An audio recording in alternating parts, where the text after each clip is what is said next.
Hello there friends, welcome back to another episode of Generation Tech. My name is Alan. I've learned two things about The Mandalorian. One is that it's given Disney a weapon finally to endear itself with Star Wars fans. And two, that Disney has rediscovered just how universally beloved a strong man is when he's protecting a small innocent child/baby.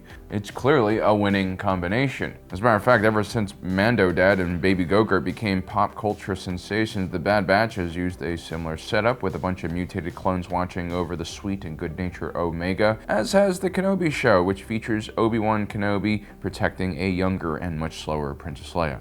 It's a tale and relationship that is as old as time, and it's endearing to see a rough and manly figure taking care of something so sweet and innocent. Especially in a world and culture like the one Djarin lives in, where a warrior like him rarely ever gets to show his kindness and warmth, or his face. In both Kenobi and the Bad Batch, the younger innocent characters weren't completely helpless. In fact, both Leia and Omega were able to teach their guardians some important lessons as well, or at a minimum, fit in some places where adults can't. Every relationship, no matter how big or small, features an exchange of sorts. And when Djarin decides to save Baby Go-Gurt and protect him, it set him on a journey that I don't think anyone else foresaw. And now, 3 years later, Djarin is in serious contention for the Mandalorian throne. He possesses the rightful claim to the Darksaber, and he's bathed in the living waters. The only thing that's missing from his resume is taming a mythosaur, but I'm sure that'll probably happen soon as well. Today I want to take a closer look at everyone's favorite armored-clad bounty hunting single dad and talk about the qualities that make him a good ruler and the qualities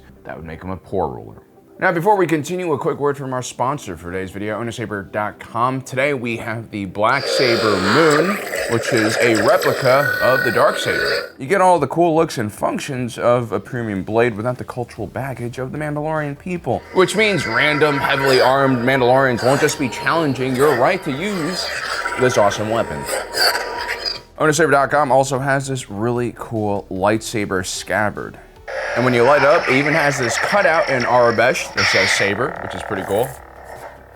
The scabbard is a great place to holster your saber when cosplaying, or if you enjoy practicing your quick draw attacks, I recommend this product. The scabbard works with all authoritarianism.com lightsabers, except for the Black Moon because of its unique blade shape. If you order a Padawan or Master Saber, you can get a scabbard for 50% off. If you purchase a Replica Saber, you get the scabbard for free. Just add all of the items to your cart at checkout and discounts will be applied automatically. We also have a promo code MAN20, all caps, and I'll give you 20% off of your purchase. Check out the description below for more information, and thank you for your patience. On to the rest of the video. What makes a good leader? Well, it's a pretty complicated question, and a good place to start, I think, is looking where that leader stands on the authoritarianism/liberalism spectrum. Authoritarianism is the belief that authority and power needs to be respected blindly if necessary to keep society stable, whereas liberalism believes that personal freedoms should be respected and protected. I mean, go too far on either end of the spectrum and you usually end up in disaster. But what is clear in our own world is in the last century or so, strongman types who favored authoritarianism have completely underperformed their more liberal counterparts by almost every metric. From economics to social development, healthcare, heck, even military prowess. And it's not just because authoritarian regimes are inherently morally bankrupt or evil. These are kind of meaningless terms, and that's because like a well-meaning leader who's incompetent can cause a lot of death and destruction and suffering as well. The biggest problem with authoritarian regimes is their tendency to become dictatorships ruled by autocrats. Such power hierarchies are incredibly difficult to maintain and require constant supervision and oppression. This means silencing critics and opposition who actually are the things that keep you honest about yourself and help you confront your own weaknesses. I know there are a lot of people on social media who are all like, self-love and don't listen to your haters, but like if you ideally could remove the emotional harm you get from your haters, and this is something we can all work on, I think, you'll actually have some criticism that might be valid. You can find very important information about yourself that you most likely would have missed otherwise, because you are yourself. And when you're a leader in charge of other people's lives, it's kind of your duty to accept and examine this type of criticism. But if you're a ruler and there are no checks and balances to not only guard society, but also protect you from yourself, it's very easy to fall in a habit of just trusting yourself, inflating your ego, and then suddenly surrounding yourself with people who are very like-minded and rejecting anyone who can kind of challenge you or counter your arguments. Change takes time, and sometimes we don't notice the monsters we turn into ourselves. And suddenly you're executing and banishing everyone in your government, and your circle grows smaller and smaller until all you have are sycophants, whispering nonsense you want to hear into your ears that actually is misleading you about what's really going on.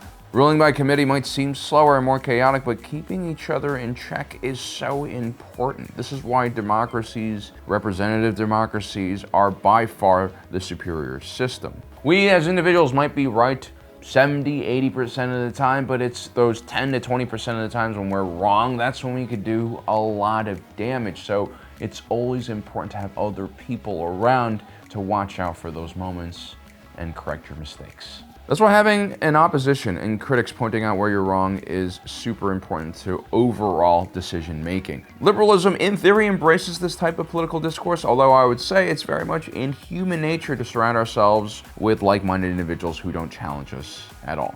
At its root, authoritarianism is not only about ego, but it's really about fear as well. Instead of changing oneself or changing the system to adapt to society, authoritarians want society to adapt to what they want. Liberalism is an exercise of courage. It's the view that your fellow citizens have the decency, intelligence to share power with you. In today's information age, we're bombarded by terrible news, way too much personal information, and this kind of creates the sense that the world is falling apart, and it's made a lot of people fearful. I think a lot of people have embraced authoritarianism globally as a result. But that by no means vindicates it. Authoritarianism is just an inferior system in almost every way. It's primal and fear-based, and it doesn't really utilize humanity's greatest attributes, and that is our ability to socialize and cooperate. It takes some ego death, some intelligence, and a bit of rational thinking to get your mind on this track. And Djarin, despite his own very closeted and strict upbringing, seems to be a very well-balanced individual who's open to such ideas. Even though he believes in more abstract symbols of power and tradition, Djarin does not blindly give allegiance to people,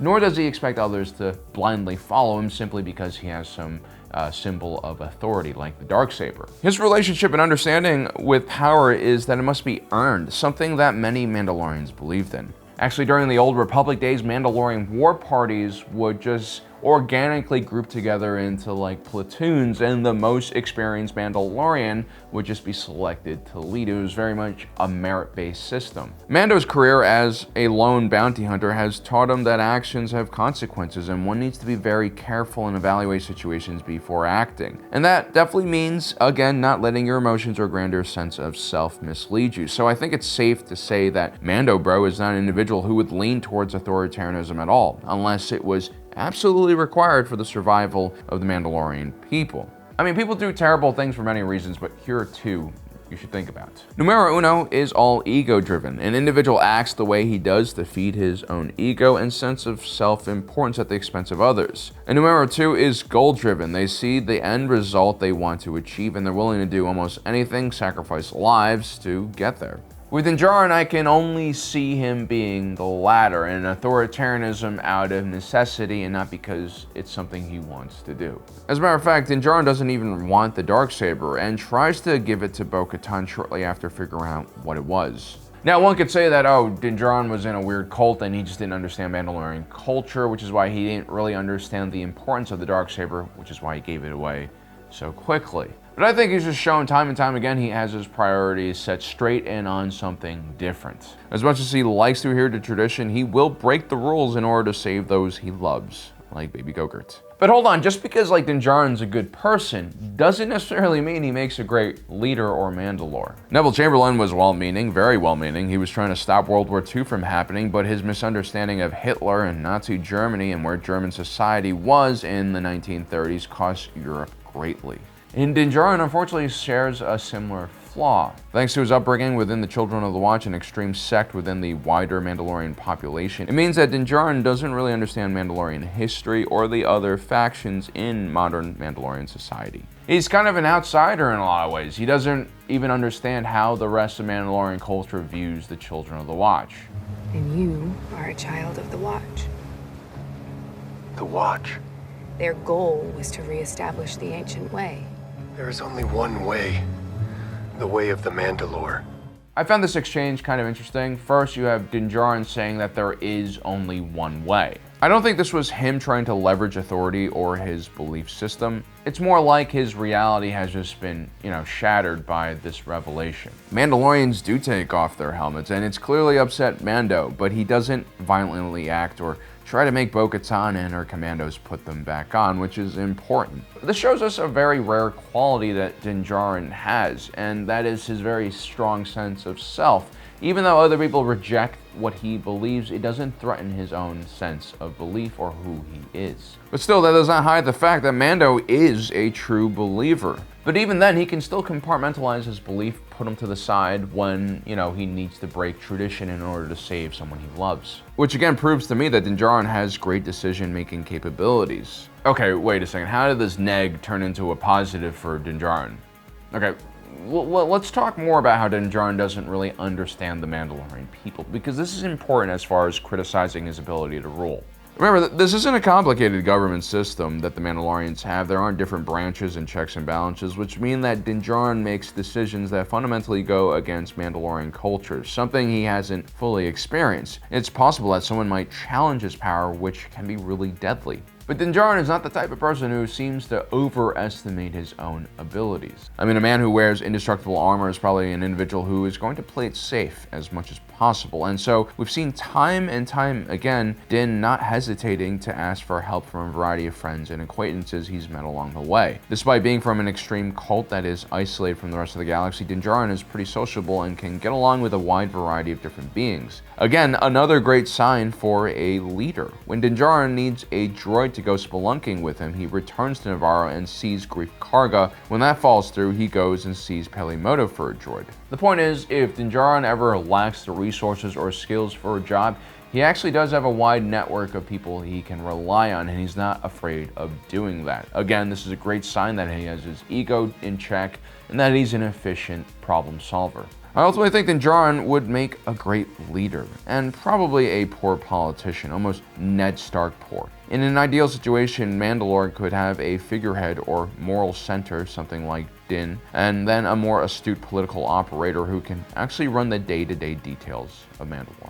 So that is my analysis of what makes Djarin good and bad at being a ruler of a planet. Let me know in the comment section below what you think. Also, don't forget to subscribe and hit that notification button down below so you don't miss out on the rest of our awesome content. As usual, my name is Alan, reminding you that my allegiance is to the Republic, the democracy.